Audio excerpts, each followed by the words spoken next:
about great people. We need great people in our police departments, and we have mostly great people. I would say that. I would say that with certainty. We have mostly great people. I know so many of them, law enforcement. But we will do better, even better. And we're going to try and do it fast. So we're going to have a meeting tomorrow. We're going to have a news conference tomorrow. We have a lot of law enforcement coming in and others. And they have seen what we're doing. I've sent it around. I've asked for suggestions from different groups, in particular the sheriffs, and I've sent it to our Attorney General. And I think, Bill, you've gone to some of your people with it and shown it. I think it's pretty comprehensive. As you know, Congress is also working on it. The Senate's working on something, and the House is working on two elements of the House. You have the Republicans and the Democrats, and they're each working on their own. But we can get it done, and we'll get it done. And certainly we can add on to what we do by the work that's being done in the House and in the Senate. If we think it's appropriate, maybe they can get something passed, and maybe they can't, but we will get it passed. And it's got to be passed by one person, and the person's me. So we're going to be signing it tomorrow, and we'll have a news conference at some point in the day at the Rose Garden or maybe in front of the White House at a different location that you know very well, the steps. And we'll see you tomorrow. Let's go. Let's go. Come on, guys. What's the overall goal of the executive order and all of these reforms? So the overall goal is we want law and order, and we want it done fairly, justly.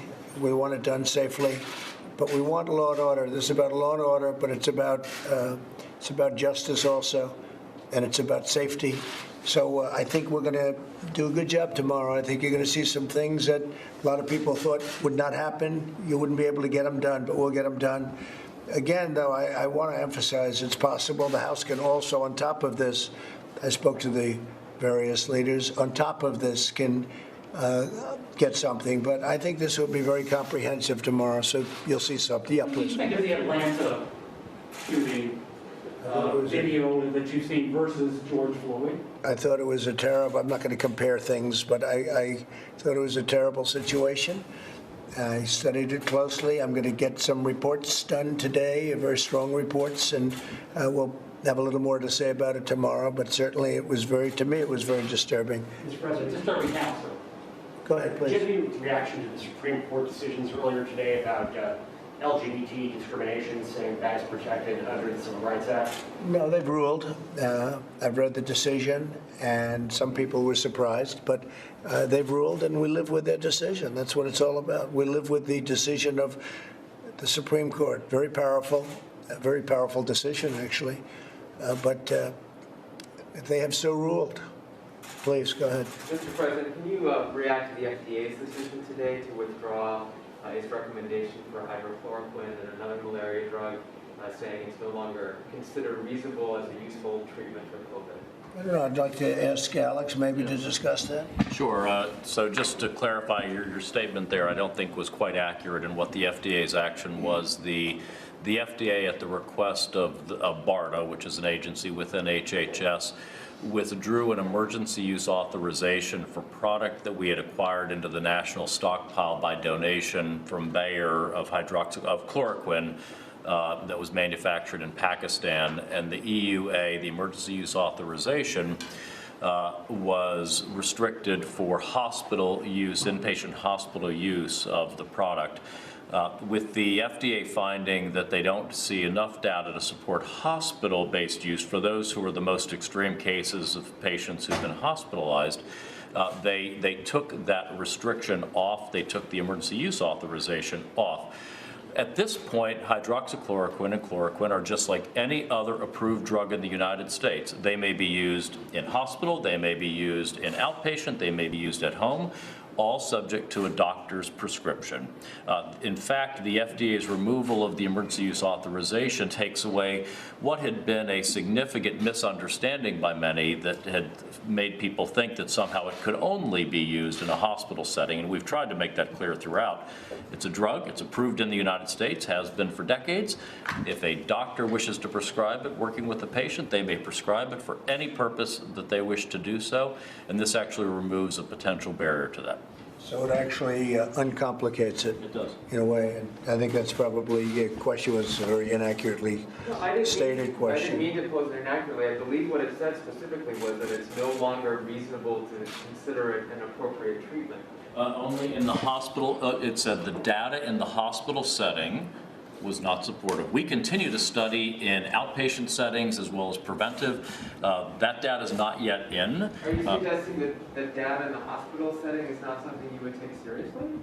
No, that's why the FDA acted, was that they looked at the data and they removed the emergency use authorization for hospital setting use of the chloroquine that was the Bayer product that had been donated from Pakistan.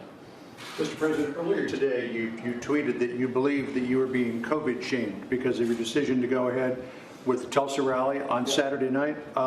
The director of the health department in the county and in the city has encouraged you to postpone that, saying they still think that they've got too big a COVID problem for you to pull off a rally like that. Your thoughts on it? Well, Oklahoma's done very well. I just spoke to the governor. He's very excited about it. Governor Stitt, who's done a terrific job. Mike, I think you can maybe speak to this. He's done a great job. Oklahoma's at a very low number. They've done really fantastic work. They have a pretty new, magnificent arena, as you probably have heard, and we're getting exact numbers out, but we're either close to or over 1 million people wanting to go.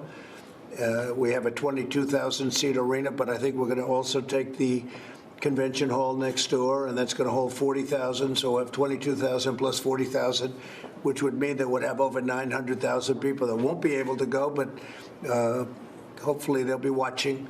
But it's an amazing. Nobody's ever heard of numbers like this. I think we're going to have a great time. We're going to talk about our nation. We're going to talk about where we're going, where we've come from, and I can tell you on COVID or coronavirus or whatever you want to call it, plenty of names. Tremendous progress is being made. I spoke with the governor of Texas, where they've done a fantastic job, and he said they have had some outbreaks in prisons. And that's where their numbers went out, and the numbers change a little bit because of the prison population, but he's got it in great shape. Texas, Florida's doing very well. Georgia's doing very well. We have tremendous numbers. We have hot spots, as I said you might, and we take care of the hot spots. But many of the governors have done a very good job. Some not as good as others, some very good. But Oklahoma's been a place that I think one of the reasons we chose it is because of how well because it's early. It's very early. And because of what a great job the governor and everybody else has done in Oklahoma. And we expect to have, it's like a record-setting crowd. We've never had an empty seat, and we certainly won't in Oklahoma. Mike, you want to talk about how well Oklahoma's done relative to other places? Certainly, Mr. President. The President and I have both spoken to Governor Kevin Stitt in the last several days and even earlier today, and Oklahoma has really been in the forefront of our efforts to slow the spread, and in a very real sense, they flattened the curve, and today their hospital capacity is abundant. The number of cases in Oklahoma has declined precipitously, and we feel very confident going forward. With the rally this coming weekend, we're working closely with the governor. We'll have measures in place to be screening people coming in to the facilities, but Oklahoma's really led the way in demonstrating that we can safely reopen. And so as we gather to hear from the president and hear about the stakes in this election, we'll also be celebrating a state that's demonstrated every day that you can put health first and open up and do all those things at the same time. And Mike, you gave me a number before nationwide. Overall, how are we doing? Well, it's really remarkable, Mr. President, with more than 22 million tests having been performed across the country. We continue to see overall that the what's called the positive test rate remains very stable in the country. As we said earlier, Mr. President, there's a few states where the positivity rate is climbing, and we're working very closely with those governors to identify that. You mentioned that in the state of Texas, there was one county where there were literally 3 prisons that had individual outbreaks. That accounted for literally hundreds of new cases in a single day. We're also seeing in Imperial County, California, people who Americans who may live on the opposite side of the border in Mexico coming home, and that's showing up in some of their numbers. But overall, the American people, I think, are to be commended, Mr. President, that because of the steps they've taken and continue to take, we're demonstrating that we can safely reopen. And where we saw coronavirus positive cases 6 weeks ago, over 30,000. Now it's averaged in recent weeks roughly 20,000 new cases a day. As I said, the positivity rate remains flat. Hospitalizations for coronavirus are declining all over the country.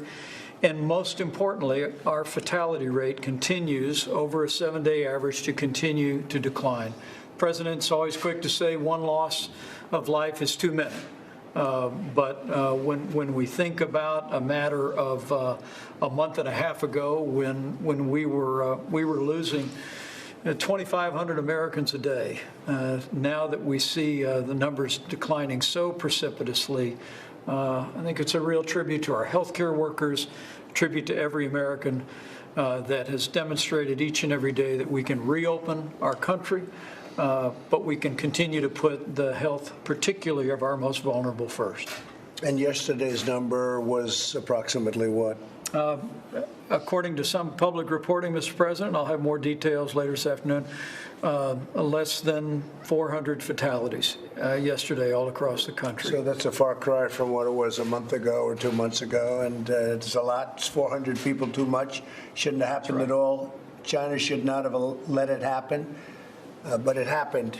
All over the world it's happened, which is a very sad thing. But our number is really the low water mark, and it's getting better, and it'll end up being gone. We're making very good headway with respect to vaccines, Alex, so we're making very good headway therapeutically and a cure-wise. I think really tremendous headway. I've seen the results. I've met with some of the people that do the work, smart people, great people, people that have succeeded before. I think vaccines are coming along far in advance of what they thought they would be. And I think we'll have some very good news for you on vaccines and therapeutics and cures, frankly, because I guess, if you look at therapeutics, if it acts fast enough, I guess you call it a cure, wouldn't you say? So I think we're going to have some very good news on that. But we're at a low mark, and some of them, like in Texas, where you had a prison population that went heavy, and now it's controlled. So we understand the disease. We've learned. I was with the governor of New Jersey the other night, and we had a great talk about economic development, and we're going to be doing a big bridge that they've been looking for, I guess he said, since 1918 they've been looking to redo it. So that's a long time. But and we've agreed to do that. It's about $900 million. But he had mentioned 2,500 deaths or 12,500 deaths. 12,500 deaths, and out of that, there was one death under 18. I said, say it again. So it was over 12,000, I guess the exact number was 12,500. And they did the study from that point, and out of that, one death was under the age of 18, which is pretty amazing. I knew it was, which tells me the schools hopefully are going to be back in the fall. They're going to be back in full blast. But the young people have very strong immune systems. I imagine that's the reason. But they've come out of this at a level that's really inconceivable. By the way, the regular flu, other flus, other things, SARS or H1N1, any of them, if you look at the young people, they were affected like everybody else. But for whatever reason, with respect to COVID, The numbers are very, very low. So, yeah, please. Mr. President, are you still sending hydroxychloroquine to Brazil and other countries? Yeah, he's asked for it, and we're sending it. Well, I can't complain about it. I took it for 2 weeks, and here we are. And we've had some great studies. I didn't know about the report that Jeff asked about, or the statement, but we've had some great reports coming out of France, coming out of Spain, coming out of other places. The only place we don't get necessarily reports are coming out of Alex's agency or wherever they come from. I don't understand that, Alex. What is it exactly? Because I have had so many people that were so thrilled with the results from hydroxy. So what is that exactly? Well, at your direction, we continue to study, especially in earlier phase. So a lot of the data that has come out that was more negative was people who were quite ill in the hospital. People that were like seriously ill, like they weren't going to make it. Let's give them a little hydroxy, and then they don't make it, and they say, oh, wow, maybe the president was wrong. All I know is that we've had some tremendous reports. I've had a lot of people tell me that they think it saved their lives. You know, the one woman who's a fantastic woman, the representative from Detroit, she was fantastic. But there are many people like that say the same thing. So I don't know, but I took it and I felt good about taking it. I don't know if it had an impact, but it certainly didn't hurt me. I feel good. And Mr. President. Mr. President, Yeah. the House Republicans today, they are asking you to reverse your decision on terminating the relationship with the WHO.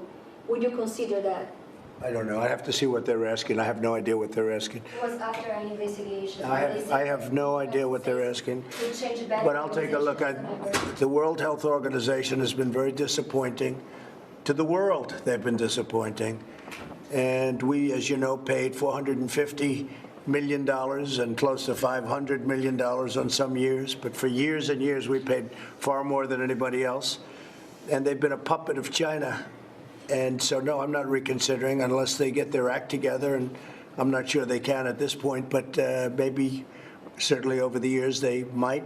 But they have been a disaster. They were wrong on every call, including when I said we're going to close up the United States to people coming in from China, where China was heavily infected at that time and possibly still is. And I closed it, and that was a wise decision. There were a lot of people, even on the other side, the enemy, we'll call them the enemy. They said that was an incredible decision. I don't know how Trump made that decision, but he made that decision, and we saved thousands of lives, hundreds of thousands of lives. Yeah, go ahead. Mr. President, just on a separate issue. No. I apologize. Mr. President, can you say why you're suing John Bolton to prevent publishing his book? Well, I don't know. I'd have to ask the Attorney General, but I will say if he's doing a book, I think it's totally inappropriate that he does a book. I think a guy, I gave him a break. He couldn't get Senate confirmed. He was never Senate confirmed the first time. I don't think he's supposed to even be calling himself an ambassador because he couldn't get Senate confirmed. He got in through a little trick, and he was there for a fairly short period of time. I put him here because he couldn't get Senate confirmed. This was a non-Senate confirmed position, as you know. He stayed for a short while, and I felt that it was not appropriate that he stay any longer. I wasn't impressed. And somebody said he went out and wrote a book. If he wrote a book, I can't imagine that he can, because that's highly classified information. Even conversations with me, they're highly classified. I told that to the Attorney General before. I will consider every conversation with me as president highly classified.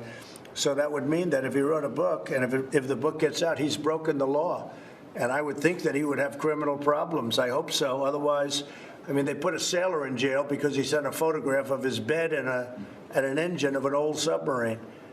And if this guy's writing things about conversations or about anything, and maybe he's not telling the truth. He's been known not to tell the truth a lot. So we'll have to see what the book is all about. But, you know, a lot of people are upset with him for writing a book. A lot of people are very angry with him for writing a book. But it's up to the Attorney General. Bill, do you have anything to say about it? Well, people who come to work in the government and have access to sensitive information generally sign an agreement that says that when they leave government, if they write something that draws on or might reflect some of the information they've had access to, they have to go through a clearance process before they can publish the book. And we don't believe that Bolton went through that process, hasn't completed the process, and therefore is in violation of that agreement. So what does the DOJ do? And that's criminal liability, by the way, you're talking about. You're not talking about like he's got to return $3 that he made on a book. That's called criminal liability. That's a big thing.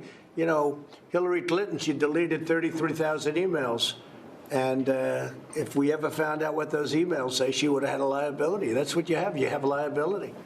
Could the Attorney General tell us what the DOJ is doing in terms of the Bolton book? Well, there are a number of things, but the thing that is front and center right now is trying to get them to complete the process, go through the process, and make the necessary deletions of classified information. But the book has been published. No, it hasn't. Yes, it's been published. It's just not released yet. It's being printed. It's being Hasn't been printed. released. According to sources, it's being printed. It hasn't been released. So are you going to court to try to stop? I said what we were doing was try to get them to complete the clearance process that's required. His lawyer says that he thought that they had completed the process. Were there changes after that first iteration? Well, he hasn't completed the process. He never completed the process. He knew that. This is unprecedented, really, because I don't know of any book that's been published so quickly while, the office holders are still in government, and it's about very current events and current leaders and current discussions and current policy issues, many of which are inherently classified. Have you read the book, sir? I have not read it, no. I haven't seen it. I haven't seen it. But he knows, and he was advised not to write it, and he was advised very strongly not to write it until it's cleared. And he couldn't wait, and we'll see what happens. But I think he's got, personally, I would imagine he has,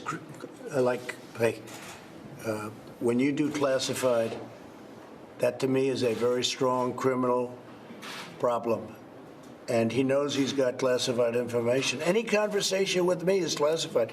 Then it becomes even worse if he lies about the conversation, which I understand he might have in some cases. So we'll see what happens. They're in court, or they'll soon be in court, but he understands he did not complete a process or anywhere near complete a process. On a separate foreign policy issue, sir, you faced a little bit of criticism from congressional Republicans, including Representative Cheney, about your decision to withdraw troops from Germany. Are you reconsidering that at all? So we have 52,000 soldiers in Germany. It's a tremendous amount of soldiers. It's tremendous cost to the United States. And Germany, as you know, is very delinquent in their payments to NATO. And they're paying 1%, and they're supposed to be at 2%, and the 2% is very low. It should be much more than that. So they're delinquent of billions of dollars, and this is for years delinquent. So we're removing we're putting the number down to 25,000 soldiers. We'll see what happens. But Germany has not been making payment. In addition to that, I was the one that brought it up. Everybody talks about Trump with Russia. Well, I brought this up a long time ago. Why is Germany paying Russia billions of dollars for energy, and then we're supposed to protect Germany from Russia? How does that work? It doesn't work. So Germany's delinquent. They've been delinquent for years, and they owe NATO billions of dollars, and they have to pay it. So we're protecting Germany, and they're delinquent. That doesn't make sense. So I said we're going to bring down the soldier count to 25,000 soldiers. It varies. It's around 52,000 now, but it varies, but it's a lot. And as you know, those are well-paid soldiers. They live in Germany. They spend vast amounts of money in Germany. Everywhere around those bases is very prosperous for Germany. So Germany takes, and then on top of it, they treat us very badly on trade. We have trade with the EU, and Germany being the biggest member, very, very badly on trade, and we're negotiating with them on that. But right now, I'm not satisfied with the deal they want to make. They've cost the United States hundreds of billions of dollars over the years on trade. So we We get hurt on trade and we get hurt on NATO. Now, with NATO, I've raised other countries $140 billion. They're paying $140 billion more because I interceded. I said, look, we're protecting you. You have to pay your bills. Because it was going like this until I got here. Now it's gone like a rocket ship. But one of the only countries that hasn't agreed to pay what they're supposed to pay is Germany. So I said, until they pay, we're removing our soldiers, a number of our soldiers, by about half. And then when we get down to 25,000, we'll see where we're going. But Germany has been delinquent, and why should we be doing what we're doing if they don't pay? And they're supposed to pay. And the number they're supposed to pay, actually, at 2%, the 2% should be higher. And we're also talking about for many years. This isn't a new phenomenon. This is going on for many years, where they've taken advantage of the United States. But everybody has. Under Biden and under Obama, what they've done to this country is unbelievable. And I'm not only talking about Germany, by the way, I'm talking about plenty of other countries. But NATO now is paying $140 billion more. If you look at the Secretary General, who's terrific, Stoltenberg, he's been terrific. He's probably my biggest fan. He said nobody else could have done what Trump did because I raised the other countries by $140 billion because we end up paying the difference. The United States pays the difference to protect Europe. So we protect them, and then they take advantage of us on trade for many, many years. We're not talking about now, less so now, for many years. So we're working on a deal with them, but it's very unfair. And I would say by far the worst abuser is Germany. Mr. President, on Seattle, you said last week on Seattle that if the mayor of Seattle, the governor of Washington, didn't take steps to end the occupation of the Capitol Hill neighborhood, you would step in and you would do something. 100%. That they still haven't ended it. They're negotiating. Are you considering taking action? They're negotiating garbage removal. These people have taken over a vast part, a major part, a very good part of a place called Seattle. Seattle's big stuff. That's a major city. And we have a governor who's a stiff, and we have a mayor who said, oh, this is going to be a love fest. And by the way, these are violent people that took it over. These are not people that are nice people. I saw on your network today, John, I saw what went on with the hitting and the punching and the beating and all the other things going on in Seattle. And you have a governor that doesn't do a damn thing about it. And you have a mayor that doesn't know she's alive. She's talking about it's going to be a love fest this summer. Now, if they don't do the job, I'll do the job. And I've already spoken to the Attorney General about it. But if they don't do the job, we will do the job. What can you do? About 10 different things, any one of which will solve the problem quickly. Can we go through a whole list or a partial list? We don't have to go through any list. We can do a lot of things. Mr. President. I think it's incredible also that the radical left press doesn't cover it. They're acting like nothing happened. You turn on the news, you look at the news, you don't even see stories about it. If the right ever took over a city, conservative Republicans took over a city, it would be the biggest story in history. You can't even find stories about Seattle. It's incredible. How much longer? They've taken over, we'll see. I'll tell you what, the American public is very angered by that. Seattle is a major, important city. And the Democrats, I guess you say radical left, but it's not even radical left. It's just Democrat. Where we have our problem are Democrat-run cities. If you look at Minneapolis, if you look at other cities that have had trouble, they're Democrat in virtually every case that I can think of. I can't think of one other case. These are Democrat-run cities. Minneapolis, where police are told to run for your lives. Don't do anything.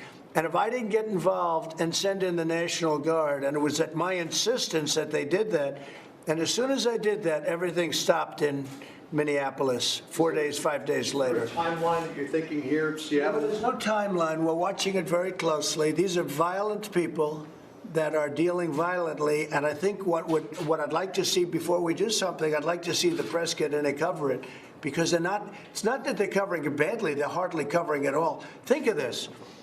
A group, Antifa and others, radical lefts, they went into a major U.S. city, Seattle, and they took over a big percentage of that city, and the press doesn't want to cover it. And we have a mayor who's scared stiff. She doesn't know what's happening. We have a governor that's one of the most overrated politicians in the country. He just ran for president. He got less than 1%. He actually probably, I would have said less than 0, but I'm not sure that's possible. He got nothing. He got no votes, nothing. The whole thing, the guy was out there fighting. At the end, he got 0, right? 0. So he failed. And now he goes back and they take over a city and he doesn't say anything about it. Worse, he said he didn't hear it. A day later, he said, I didn't hear anything about it. They took over a city, Seattle, and he said, I didn't hear anything about it. So look, the governor has to call out the troops, do what he has to do, has to call out the National Guard, has to do something. Because, you know, the problem with what happened in Seattle is it spreads. And all of a sudden they'll say, let's do some other city, and let's do another one.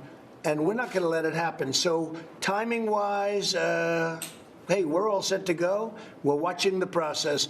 But the most amazing thing about the process is how the fake news media doesn't want to cover it. To me, that's the most amazing thing. Thank you all very much. I appreciate it. Thank you. Saturday night will be a big night. That's a big night. I hope you're all going to be there. It's going to be... We will make America great again.